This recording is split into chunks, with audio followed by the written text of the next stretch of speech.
Madame, mademoiselle, monsieur, bienvenue chez vous dans le magazine Opinion. Au sommaire de ce Génération Humaniste, la coalition des générations, celle qui anime le CDH à l'horizon de mai 2014.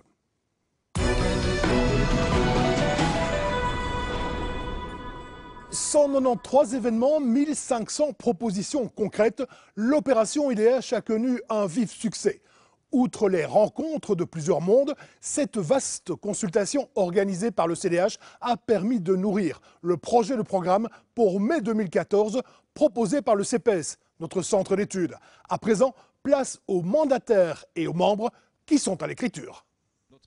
Vivre mieux, c'est possible.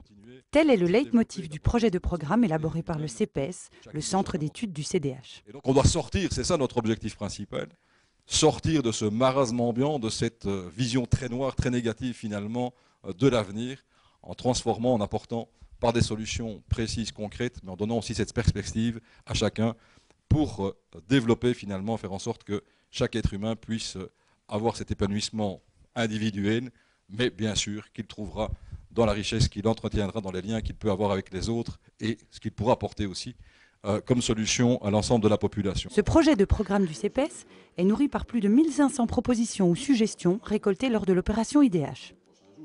Par ailleurs, d'autres propositions émanent de groupes de travail avec la société civile, les mondes économiques, social, associatifs ou encore environnementaux. L'objectif est évidemment d'apporter des réponses fortes et concrètes, comme par exemple dans le domaine fiscal. D'avoir, et on a fait des propositions déjà en la matière, une suppression par exemple des cotisations sociales en matière d'emploi pour le premier emploi, la première expérience professionnelle, faire en sorte que des jeunes puissent accéder effectivement à ce premier job qui les mettent dans le marché de l'emploi, qui leur permettent par la suite d'avoir au moins une expérience professionnelle à faire valoir, soit chez le même employeur, soit chez un nouvel employeur. Ça, c'est essentiel et c'est déterminant. C'est ce que Joël a fait pour partie au travers des plans Win-Win sous une autre forme. Mais c'est important d'avoir, effectivement, de mettre l'accent sur la jeunesse. Comme pour chaque grand rendez-vous dans la vie du CDH, le mot participation prend tout son sens. À Bruxelles et en Wallonie, le processus démocratique aboutit avec la procédure participative d'adoption du programme du CDH. Par arrondissement ou circonscription, l'ensemble des membres du parti est invité à marquer de son empreinte ce projet subdivisé en 5 leviers: l'éducation, l'économie, un contrat de société, le territoire et le vivre ensemble.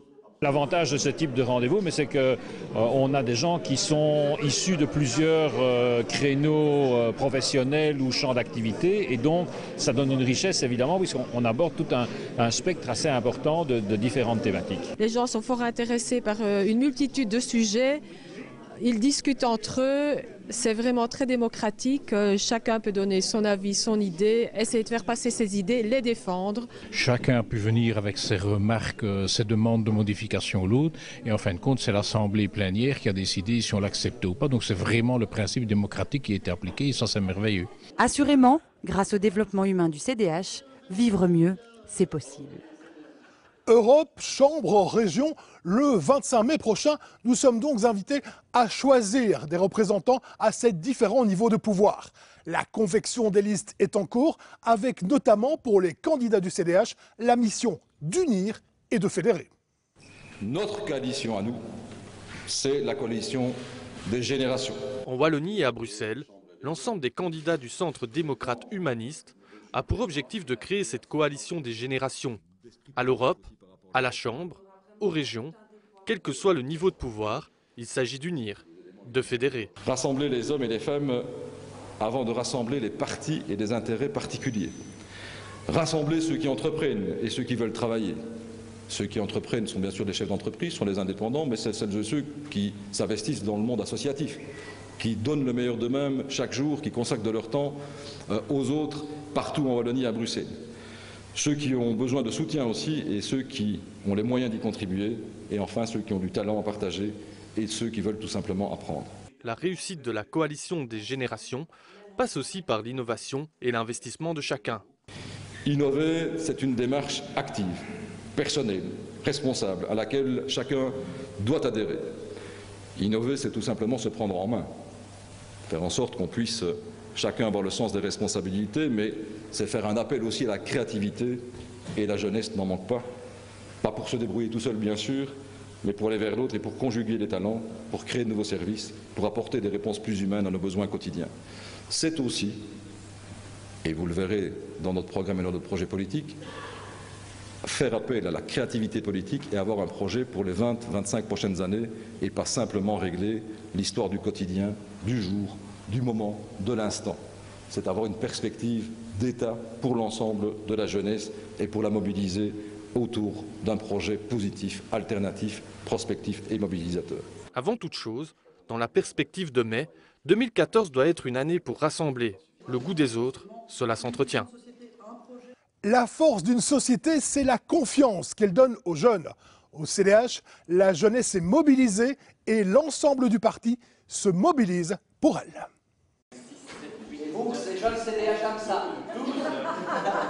Donner du relief à leur avenir, les jeunes CDH le souhaitent.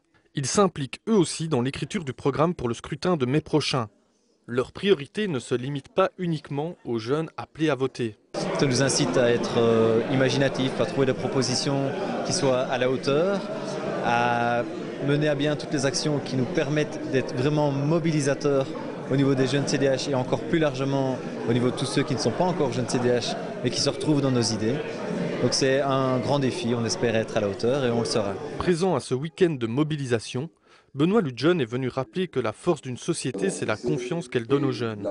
L'enjeu ici aussi pour nous, c'est de ne pas uniquement parler pour les jeunes de 25-30 ans, mais c'est vraiment de parler pour les jeunes de 15 à 35 ans, aussi ceux qui n'ont pas encore l'âge de voter et pourtant qui jouent déjà un rôle dans la société.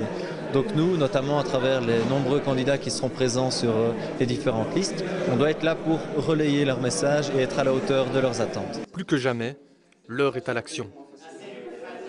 Avoir une vision d'avenir, assurément au CDH, la prospective tient une place importante dans la réflexion. Le quotidien ne peut être la seule préoccupation, demain est également primordial. Avoir de l'ambition et préparer le futur des jeunes générations, c'est avoir le sens des responsabilités. Voilà pourquoi le CDH et le CPS viennent de présenter le projet de ville nouvelle. Osons la réflexion, la prospective. D'ici 2030, la Wallonie verra sa population gonfler de 330 000 habitants.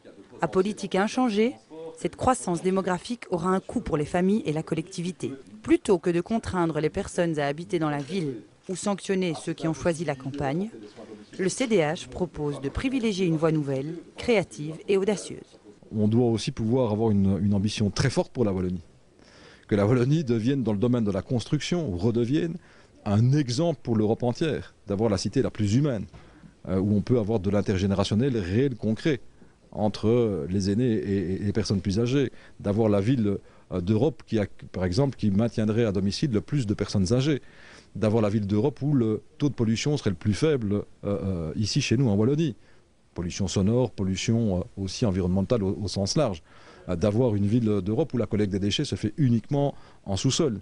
D'avoir une ville d'Europe où l'ensemble des voitures effectivement fonctionnent mais en sous-sol. D'avoir la ville d'Europe où l'ensemble des nouvelles technologies sont disponibles et gratuitement pour tout le monde. D'avoir la ville d'Europe qui a effectivement cette ambition d'être une vitrine pour tout le monde. Avoir ça chez nous en Wallonie, je pense que ça vaut la peine parce que c'est montrer aussi qu'on est, alors qu'il y a la crise, qu'il y a les difficultés, qu'on utilise de façon intelligente et pertinente les investissements pour apporter de la prospérité humaine pour chacun demain.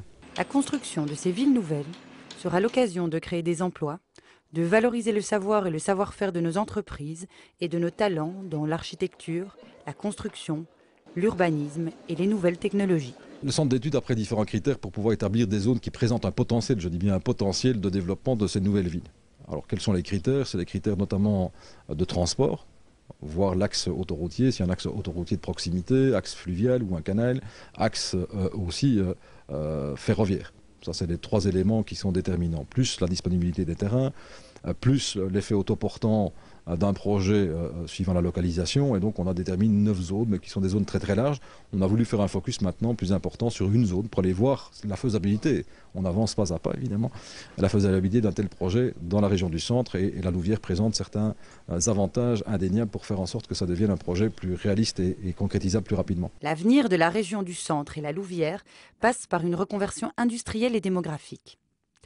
Les villes nouvelles peuvent alors y créer un électrochoc psychologique et social positif auprès de la population, métamorphoser l'image d'une région vers l'extérieur. Beaucoup de villes en Europe ont montré le chemin en rebondissant après une phase d'embellie économique et puis de déclin. Eh bien, elles ont pu rebondir. C'est le cas de Bilbao, c'est le cas de Liverpool, c'est le cas d'autres villes un peu partout dans les pays qui nous entourent. Pourquoi pas en Wallonie, pourquoi pas chez nous? À nous de rebondir si l'ensemble, évidemment, des acteurs, des forces vives de la région en ont la force. En tout cas, moi, c'est ce que je mets sur la table, c'est ma proposition. J'espère qu'il y aura de l'écoute et de la construction autour de ce projet. En Wallonie, nous avons des travailleurs compétents, des entreprises de la construction performantes, des architectes et urbanistes de talent. Nous devons être ambitieux. Préparer l'avenir, c'est aussi veiller à améliorer son quotidien. Pour lutter contre les soucis de mobilité, le CDH a son plan. Le RECO pour réseau de covoiturage. Moins de stress, des économies de temps et d'argent.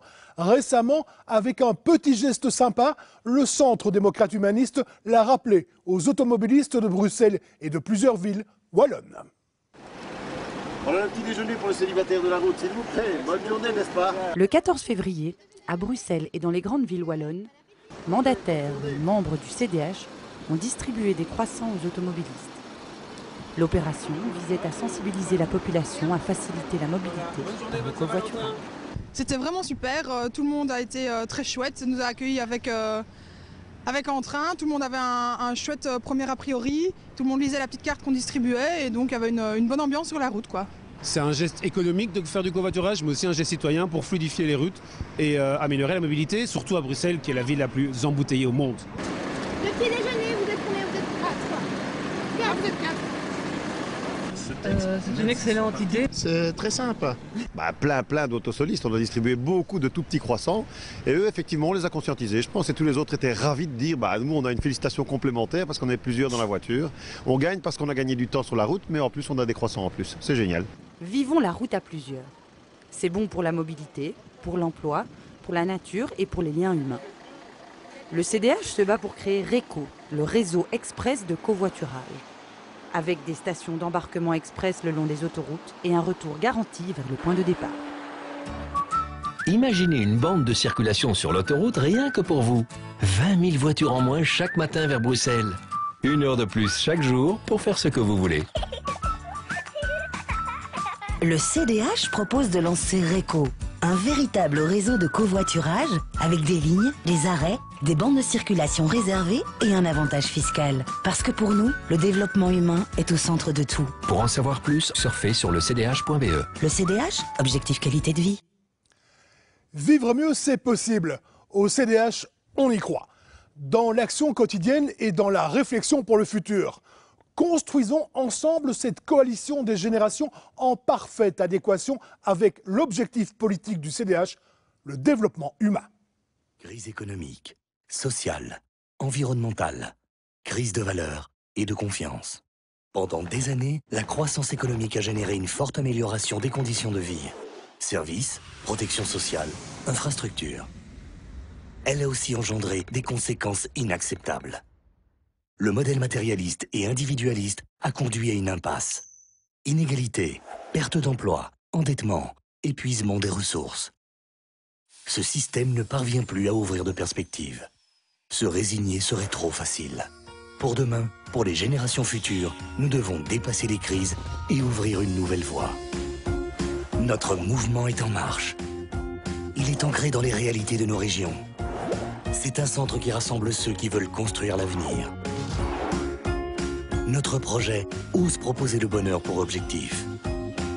Nous sommes des êtres humains. Nous l'avons parfois oublié. Ce qui nous rend plus heureux, c'est le développement humain. Le développement humain, c'est investir dans la croissance de la qualité de vie, l'école, la famille, le talent et la force du travail. C'est donner à chacun sa juste part et retrouver le sens du mot économie. Une économie au service de l'homme. C'est mieux vivre ensemble avec respect. L'avenir, c'est nous qui le choisissons. Construisons-le ensemble. Le changement, nous devons l'inspirer et le réaliser avec toute notre énergie et notre volonté. Ensemble, libérons notre créativité et notre imagination pour tracer un nouveau modèle. Inspirons, créons le changement. Le CDH veut construire ce projet et propose à chacun d'y prendre part. c'est un projet radicalement humain. Aujourd'hui, nous ne vivons pas la fin d'une époque, mais le début d'une nouvelle ère.